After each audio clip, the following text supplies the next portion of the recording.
नमस्कार विद्यार्थियों, कैसे हो विद्यार्थियों। आज हम कक्षा छठी हिंदी यानी का जो आपकी पुस्तक है उसी का पाठ है भगत सिंह के पत्र। उसके अभ्यास के प्रश्नोत्तरों को हम करने जा रहे हैं, तो अनवरत बने रहिए मेरे साथ, ध्यान पूर्वक पढ़िए ताकि आपको अच्छे से इसका अभ्यास समझ में आ सके। तो आइए एक एक करके हम करते हैं अभ्यास। विद्यार्थियों, अभ्यास करने से पहले मैं आपको एक सुझाव देना चाहूँगा।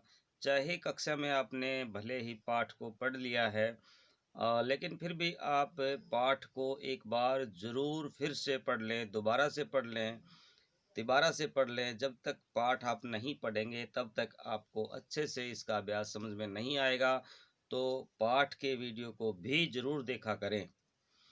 तो पहला प्रश्न है, सही विकल्प पर निशान लगाइए। तो इसमें पहला विकल्प है भाई, मिलने की इजाज़त किसको नहीं मिली, कहाँ नहीं मिली, जेल में नहीं मिली। अगला है, भगत सिंह ने किसको पत्र लिखा, अपने भाई को पत्र लिखा। अगला है, स्वाभाविक है कि जीने की इच्छा मुझ में भी होनी चाहिए, किसने कहा था, भगत सिंह ने कहा था।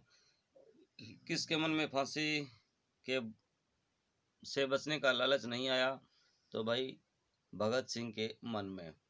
अगला है,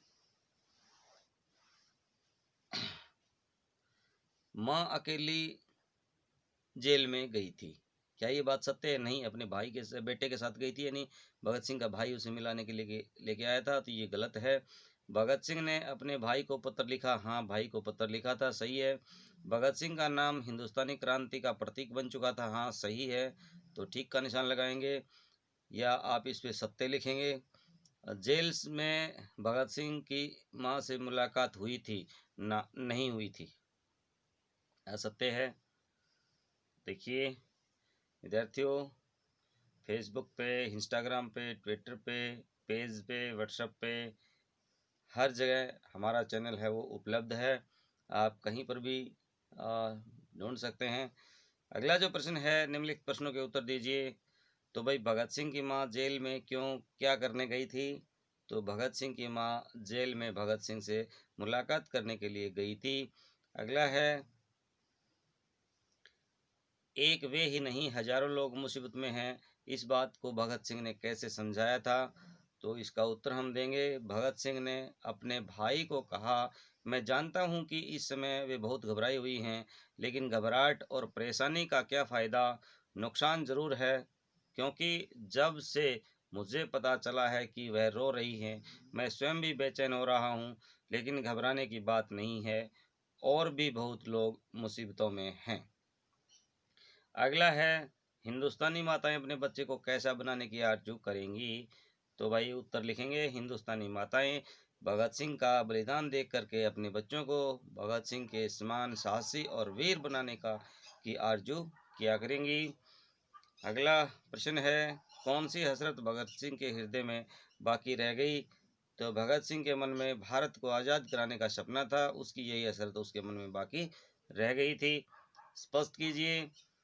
अब तो बड़ी बेताबी से अंतिम परीक्षा का इंतजार है, कामना है कि यह और नज़दीक आ जाए। तो ये भाई भगत सिंह ने अपने साथियों को, कैदी साथियों को जो पत्र लिखा था, उस पत्र में कहा था कि अंग्रेज़ों ने भगत सिंह को फांसी तोड़ने का फरमान जारी किया हुआ था। अब वह चाहता था कि उसकी यह कामना जल्द से जल्द पूरी हो जाए, ताकि वह अपना बलिदान भारत माता की आज़ादी की वेदी पर चढ़ा सके। तो ये हमने, देखिए ये जो प्रश्न थे ये हमने कर लिए हैं। अगला है, शब्द बोध। इस पाठ में जो उर्दू के कुछ शब्द आए हुए हैं उनको है ना छांट करके लिखना था। तो इजाज़त है, मुलाकात है, ख्याल है, तादाद है, हसरतें हैं और बेताबी है, ये कुछ उर्दू के शब्द आए हुए थे जिनको हमने लिख दिया है। अगला है, उदाहरण देख करके शब्द बनाइए। इसमें हमने आहट जो है ना प्रत्यय लगाना है। जग मग, तो इससे बन जाएगा जगमगाहट। टकराना से बन जाएगा टकराहट, कड़वा से बन जाएगा कड़वाहट, और छटपटाना से बन जाएगा छटपटाहट। अगला इसमें है, नीचे दिए गए शब्दों के विलोम लिखने हैं। विलोम मीन्स विपरीत शब्द, उल्टे शब्द हमने लिखने हैं। आदेश, अनादेश, आशा, निराशा, दुख, सुख, बेचैनी, खुशी। जिंदा, मुर्दा, कैद, आजाद, जीवित, मृत, स्वतंत्र, परतंत्र। अगला है, कुछ अर्थ लिखने हैं हमें और उनका वाक्यों में प्रयोग करना है। हसरत पूरी करना, कामना पूरी होना, आज मेरी हसरत पूरी हो गई। आग शांत करना यानी गुस्सा शांत करना, दीदी ने दोनों मित्रों की आग शांत कर दी। मुंह लगाना, प्यार से गले लगाना, मैं अंग्रेजों को मुंह नहीं लगा सकता। सांप के बिल में उंगली डालना, खतरा मोल लेना, अंग्रेजों से जूझना सांप के बिल में उंगली डालने जैसा होगा। बुत सा बन करके खड़ा होना, भाई निश्चेत होना, इतना बड़ा सांप देख करके वह बुत सा बन करके खड़ा हो गया। आंखें भराना, आंसू आना, अपनी माता को देखकर उसकी आंखें भर आई। आग में घी डालना, किसी के गुस्से को और अधिक भड़काना, भाई पापा से पिटते देखकर, ये माँ दो बार लिखा गया, माँ एक ही बार आएगा भाई। ये माँ ने तो जैसे आग में घी ही डाल दिया। नाको चने चबाना, बहुत परेशान करना, शिवाजी से टक्कर लेकर के मुगलों के ने नाको चने चबाने पड़े। आंखों का तारा होना, बहुत प्यारा, मोहन अपने माता पिता के आंखों का तारा था। आगे जो है बेटा ये है, मुझे ये जानकर कि तुम एक दिन माँ जी को लेकर के आए। नुकसान जरूर है, क्योंकि जब से मुझे पता चला है, अगर मैं फांसी से बच भी गया तो वे जाहिर हो जाएंगे। उपयुक्त वाक्यों में रेखांकित जो है ना, रेड कलर के जो दिए गए हैं, वे शब्द जो है ना वाक्य को जोड़ रहे हैं, जिनको हम समुच्चय बोधक क्रिया विशेषण कहते हैं, जो आपने शायद किए भी होंगे व्याकरण में कि समुच्चय बोधक किसे कहते हैं। तो ये समुच्चय बोधक हैं, शब्द हैं कि, क्योंकि, तो इत्यादि।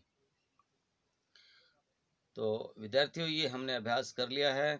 यदि आपको भगत सिंह के चरित्र के बारे में कैसी सीख मिलती है, तो ये अपने आप खुद से आपको भगत सिंह के बारे में मालूम करके अपनी कक्षा टीचर से आपको इसमें अपनी नोटबुक में राइट डाउन कर लेना है। मिलेंगे नेक्स्ट वीडियो में नए लेसन के साथ। तब तक के लिए जय हिंद, जय भारत, वंदे मातरम।